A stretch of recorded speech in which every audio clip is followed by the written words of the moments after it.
10 പേർ ഒരുമിച്ച് കൂടുന്നിടത്ത് 4 പേർ ഒരുമിച്ച് സംസാരിക്കുന്നിടത്ത് നമ്മൾ എപ്പോഴും പറയുന്ന ഒരു ക്ലീഷേ ഡയലോഗ് ഉണ്ട്. ഈ നാട് മാറണം, ഇന്ത്യക്ക് മാറ്റമുണ്ടാവണം, കേരളത്തിന് മാറ്റമുണ്ടാവണം എന്നൊക്കെ. പക്ഷെ ഈ മാറ്റം ആര് കൊണ്ടുവരും? ഈ മാറ്റം ഇതെങ്ങനെ സംഭവിക്കുമെന്ന് നമ്മൾ ആകുലപ്പെടാറുമില്ല, ആശങ്കപ്പെടാറുമില്ല. ഒരു ദിവസം രാവിലെ എഴുന്നേറ്റ് സ്വിച്ച് ഇട്ടാൽ ഉണ്ടാകുന്ന മാജിക് അല്ല ഈ മാറ്റം. ഈ മാറ്റം ഉണ്ടാകണമെങ്കിൽ ആ മാറ്റത്തിന് വേണ്ടി പൊരുതുന്ന തന്റെ ഇടമുള്ള ആർജവമുള്ള എല്ലാ മനുഷ്യരെയും ജാതി മത വ്യത്യാസങ്ങൾക്കുപരിയായി കാണാൻ സാധിക്കുന്ന വിശാല ഹൃദയമുള്ള നേതാക്കന്മാർ ഒരു നാട്ടിലുണ്ടാവണം. അത്തരത്തിലുള്ള നേതാക്കന്മാരെ സൃഷ്ടിക്കുന്ന പൊളിറ്റിക്കൽ പാർട്ടികൾ ഒരു രാജ്യത്തുണ്ടാവണം. പക്ഷേ നിർഭാഗ്യവശാൽ സ്വാതന്ത്ര്യം കിട്ടി 75 വർഷങ്ങൾക്കിപ്പുറവും മഴ കാക്കുന്ന വേഴാമ്പലിനെ പോലെ നമ്മൾ കാത്തിരിക്കുകയാണ് അങ്ങനെയുള്ള രാഷ്ട്രീയ പാർട്ടികൾക്കായി, അങ്ങനെയുള്ള നേതാക്കന്മാർക്ക്. എന്നെ കേൾക്കുന്ന മാതാപിതാക്കന്മാരോട് ഒരൊറ്റ ചോദ്യം ചോദിക്കട്ടെ. നിങ്ങളുടെ മക്കളോട് നമ്മൾ എപ്പോഴെങ്കിലും പറയാറുണ്ടോ, മക്കളെ നിങ്ങൾ പഠിച്ച് വിദ്യാസമ്പന്നരായി ജനാധിപത്യ പ്രക്രിയയിൽ ഒരു പൊളിറ്റിക്കൽ പാർട്ടിയിൽ ഇടപെട്ട് ഈ രാജ്യം ഭരിക്കുന്നവരായി മാറണം, ഈ രാജ്യത്തിന് മാറ്റം ഉണ്ടാക്കുന്നവരായി മാറണം നമ്മൾ പറയാറില്ല. നമ്മൾ എപ്പോഴും പറയുന്നത് നിങ്ങൾ പഠിച്ച് മിടുക്കരായി ഈ നാട് വിട്ടു പോകണം, നിങ്ങൾ എവിടെയെങ്കിലും പോയി സെറ്റിൽ ആവണം. അങ്ങനെ പറഞ്ഞ് ഈ നാട് വിട്ട് ചെറുപ്പക്കാരും ചെറുപ്പക്കാരികളും പോവുകയാണ്. അങ്ങനെ വിദ്യാസമ്പന്നരായിട്ടുള്ള, സഹിഷ്ണുതാഭാവമുള്ള, ചിന്താശേഷിയുള്ള, ആശയ അടിമത്തം പേറാത്ത എല്ലാ ചെറുപ്പക്കാരും ചെറുപ്പക്കാരികളും ഈ നാട് വിട്ടുപോയാൽ ഇവിടുത്തെ പൊളിറ്റിക്കൽ പാർട്ടികളിലേക്ക്, ഇവിടുത്തെ ജനാധിപത്യ സംവിധാനങ്ങളിൽ കടന്നു വരുന്നത് ഗുണ്ടകളും അഴിമതിക്കാരും സ്വജനപക്ഷവാദികളും അക്രമികളും ഒക്കെ ആയിരിക്കില്ലേ? അങ്ങനെ അക്രമികളും സ്വജനപക്ഷവാദക്കാരും ആ രാഷ്ട്രീയവാദിക്കാരും ഗുണ്ടകളും ഒക്കെ രാജ്യം ഭരിച്ചാൽ എങ്ങനെയാണ് മാറ്റം ഉണ്ടാവുക എന്ന് ചിന്തിച്ചു നോക്കിയാൽ മതി.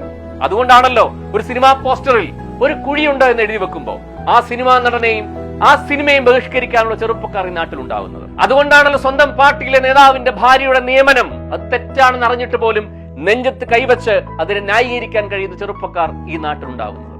ഞാൻ പറഞ്ഞു വരുന്നത്, നമ്മളൊന്ന് പ്രതികരിക്കാൻ ഇറങ്ങിയാൽ ഒന്നുകിൽ നിങ്ങൾ കോൺഗ്രസ്സുകാരനാവും, ഇല്ലെങ്കിൽ നിങ്ങൾ BJP-കാരനാവും, കമ്മ്യൂണിസ്റ്റുകാരനാവും, അല്ലെ ഹിന്ദുവും മുസൽമാനും ക്രിസ്ത്യാനിയും ഒക്കെ ആയി മാറും. നിങ്ങളൊരു മനുഷ്യനായി കാണുന്ന, നിങ്ങളെല്ലാവരെയും ഒരുപോലെ കാണുന്ന രാഷ്ട്രീയ പ്രസ്ഥാനം ഈ നാട്ടിലുണ്ടാവേണ്ടത് ഈ നാടിന്റെ ഏറ്റവും അടിസ്ഥാനപരമായ ആവശ്യമല്ലേ? ഒരു ചെറിയ മനുഷ്യന്റെ, ഒരു കുറിയ മനുഷ്യന്റെ, വലിയ താരപരിവേഷമില്ലാത്ത, വലിയ ആർഭാടമില്ലാത്ത ഒരു മനുഷ്യന്റെ പ്രസംഗം കഴിഞ്ഞ ദിവസം കേൾക്കുകയുണ്ടായി. അതിന്റെ ചില ഭാഗങ്ങൾ നമ്മുടെ മനസ്സിനെ വല്ലാണ്ട് സ്പർശിക്കുന്നതാണ്. ഒന്ന് കേട്ടു നോക്കണം. हम पीछे क्यों रह गए?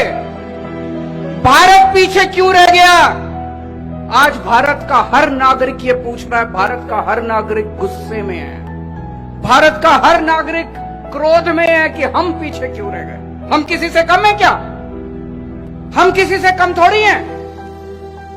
भारत के लोग दुनिया के सबसे इंटेलिजेंट लोग हैं, भारत के लोग सबसे मेहनती लोग हैं, भारत के लोग दुनिया में सबसे बेस्ट लोग हैं, फिर भी हम पीछे रह गए। दोस्तों, अगर इनके भरोसे छोड़ दिया, इन पार्टियों और इन नेताओं के भरोसे छोड़ दिया तो अगले 75 साल और पीछे रह जाए। इनमें से किसी को अपना परिवार प्यारा है, इनमें से किसी को अपना दोस्त प्यारा है, किसी को भ्रष्टाचार करना है, किसी को देश लूटना है। इन 75 साल में इन्होंने अपने घर भरने के और अपने दोस्तों के घर भरने के सिवा कुछ नहीं किया। कांग्रेस वाले बीजेपी के साथ लड़ रहे हैं, बीजेपी वाले आम आदमी पार्टी के साथ लड़ रहे हैं, ये उससे लड़ रहा है, ये उससे लड़ रहा है, हिंदू मुसलमान से लड़ रहा है, मुसलमान क्रिश्चियन से लड़ रहा है, पंडित उससे लड़ रहा है, वो उससे लड़ रहा है। वो सारे लड़ाई झगड़े खत्म। अगर हम लड़ते रह गए तो दुनिया का नंबर 1 देश नहीं बन सकते। हमें सबको 130 करोड़ लोगों को एक परिवार की तरह रहना है, एक परिवार की तरह हमें कंडक्ट करना है, एक परिवार की तरह बिहेव करना है। नफरत खत्म, प्यार और मोहब्बत करेंगे, एक साथ मिलके रहेंगे, मुट्ठी बन के रहेंगे, तभी भारत दुनिया का नंबर 1 देश बन सकता है। യെസ്, ഇതാണ് പറയുന്നത്. സ്നേഹത്തിന്റെ, വികസനത്തിന്റെ, ജാതി മത വ്യത്യാസങ്ങൾക്കുപരിയായി 130 കോടി ജനങ്ങളെയും ഒരുമിച്ച് നിർത്താൻ കഴിയുന്ന, അവരെ ഒന്നുപോലെ കാണാൻ കഴിയുന്ന, ഒരു മാലയിലെ മുത്തുമണികൾ പോലെ കാണാൻ കഴിയുന്ന രാഷ്ട്രീയ പ്രസ്ഥാനങ്ങൾ ഈ നാട്ടിലുണ്ടാവണം. അങ്ങനെയുള്ള നേതാക്കന്മാർ ഈ നാട്ടിലുണ്ടാവണം. അത്തരത്തിലുള്ള നേതാക്കന്മാരുടെ മുമ്പിൽ, അവരുടെ പിറകിൽ അടിയുറച്ചു നിൽക്കാൻ ശേഷിയുള്ള ജനതയും ഈ നാട്ടിലുണ്ടെങ്കിൽ ഈ നാട് മാറും, ഈ രാജ്യം മാറും, ഈ സംസ്ഥാനവും മാറും. Thank you so much.